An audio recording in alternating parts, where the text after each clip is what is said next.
All right, I need you guys to focus on me up here. I'm going to be talking from back here. I know it's a little awkward, but in a minute we're going to be turning off all the lights, and it's going to be really dark in here. There might be just a little bit of light coming in, but it's going to be pretty dark. I just really want you guys to kind of think on what Austin was saying. He was saying some pretty good stuff that'll go along with what I'm going to talk about tonight. If you're sitting next to somebody you know you're going to be goofing off, either move or just don't goof off, at least while it's dark. I just really want you to kind of focus and just hear what God has to say tonight. I think it's going to be some really good stuff for a lot of us, just because I've been with this youth group for a little over 2 years, and I'm starting to see some of you guys grow up a little bit, and it's kind of cool.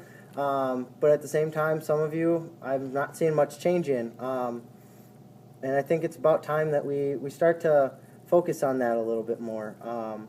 Youth group can be fun. We always have a good time, but we also need to be serious and really focus in on what God wants in our lives. So let's go ahead and get that last light, somebody. That would be great. And you're probably going to be able to see me because I'll have a little bit of light back here. So pretty awesome, right? All right.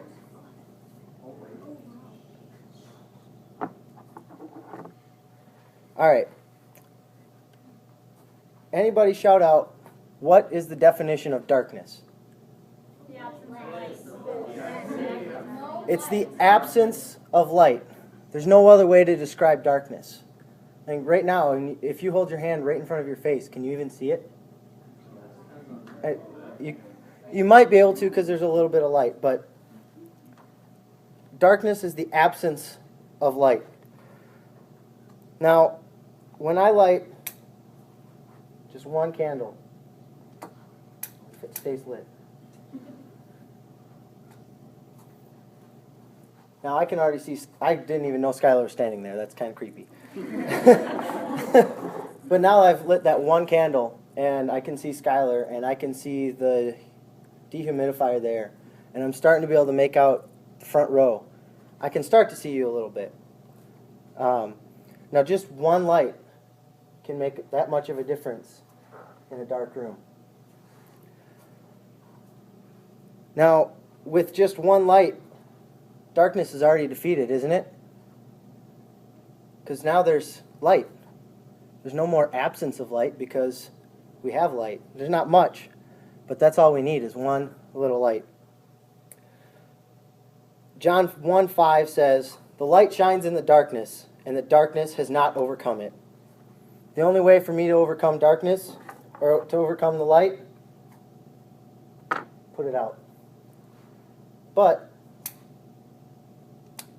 easily relit, and I can overcome that darkness right again. But now how can we relate this to our lives as Christians? First of all, we need to understand what darkness really represents in our world. Now, I'm sure you've all seen movies. Who hasn't seen a movie in their life? Everyone has. So in pretty much every movie, the bad guys are usually represented by dark. You know, you've got the dark side of the Force in Star Wars versus the light side. Any movie where you've got bad guys versus good guys, it's always the dark versus the light. And the bad is always represented by the darkness. That could be anything from just doing anything wrong, being evil, all that. But the light always represents what's good and right in people. Now, Jesus has called us all to be the light into the darkness. But we have a problem. There's a quote, if any of you have ever listened to the band DC Talk, you probably have heard this quote. I'm blanking on what song it's from, but it's by Brennan Manning. And he says, "The single greatest cause of atheism in the world today is Christians who acknowledge Jesus with their lips but deny him by their lifestyle. That is what an unbelieving world simply finds unbelievable." So, do you guys all see what the problem is there? Jesus has called us to be the light, but we're not being a very good light, are we?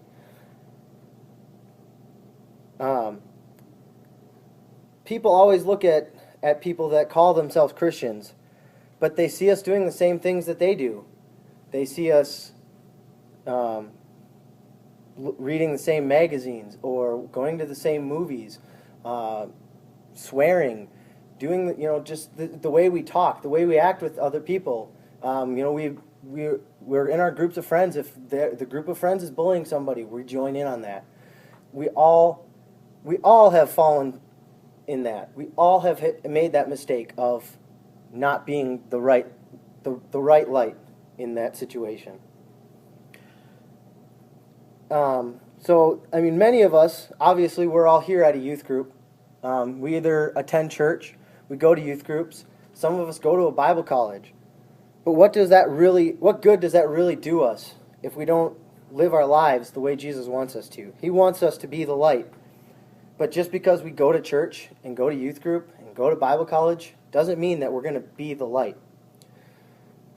Yes, some of those people have been called to be the leadership, but the way that a lot of people look at it is those people were called to do that. They're the ones that are supposed to be doing the job as a Christian, and they're the ones that are supposed to be reaching out to people and getting more people to come to Christ. That's totally wrong. We are all called to be disciples of Christ. We are all called by Jesus to be the light of the world. John 3:19, not 3:16, 3:19. This is the verdict. Light has come into the world, but people loved darkness instead of light because their deeds were evil. And that is so right on for our society. I mean, people value money and possessions and good looks and being a toothpick instead of being themselves. All that stuff. We focus so much more on all the material things of this world. We don't focus enough on ourselves and focus in on what we need to just be us and be the light and be what God wants us to be. Anyone that was at Sobe, you heard that message. So be who God meant you to be. I thought that was just a great line. I replay that line over and over in my head. So be who God meant you to be. That doesn't mean that God is still thinking about what He wants you to be. Before you were born, He knew what He wanted you to be. John 8:12. When Jesus spoke again to the people, He said, "I am the light of the world. Whoever follows me will never walk in the darkness, but will have the light of life." I'm going to light a few more candles here, and we're going to get them spread out across the room.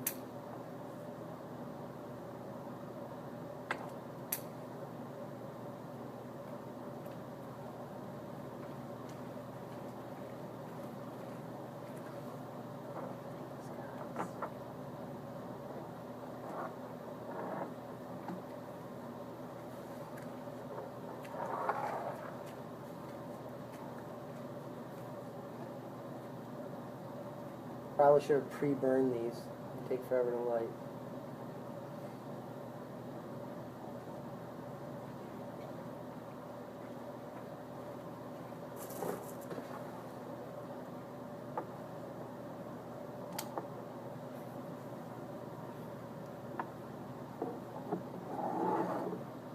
And I want you guys to just give your eyes a little bit of time to adjust to even just the little bit of light that we've got going on right now.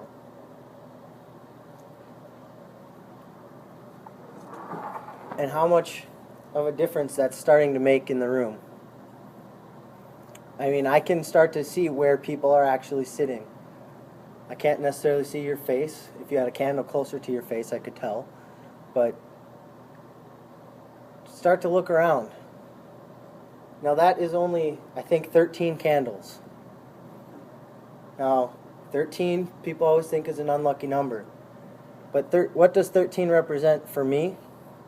That represents Jesus and His 12 disciples.